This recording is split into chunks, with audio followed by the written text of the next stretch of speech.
2200 ঘন্টা। ভিউয়ার্স আসসালামু আলাইকুম। 2022 সালের মডেল মাহিন্দ্রা অর্জুন 650 DI 2022 সালের মডেল। নভো, হ্যাঁ নভো তো খালি অর্জুন আছে, এটা হচ্ছে নভো অর্জুন 22 সালের মডেল। 2200 ঘন্টা চলা, একদম রানিং গাড়ি, চাষের গাড়ি, রানিং চাষের গাড়ি। টায়ারের বিট কন্ডিশন 75%-এর উপরে আছে।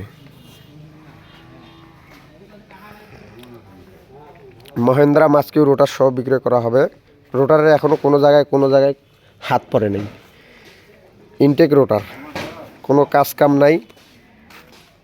মহেন্দ্রা নভো অর্জুন 2022-এর মডেল, ফ্রেশ কন্ডিশনের গাড়ি। আপনারা যারা নতুন গাড়ি কিনতে চাচ্ছেন তারা এই গাড়িটি দেখতে পারেন। ফ্রেশ কন্ডিশনের গাড়ি মহেন্দ্রা নভো অর্জুন বিক্রয় করা হবে। লোকেশন হচ্ছে নীলফামারী জেলা, কিশোরগঞ্জ উপজেলা। নীলফামারী জেলা, কিশোরগঞ্জ উপজেলা, রংপুর বিভাগ।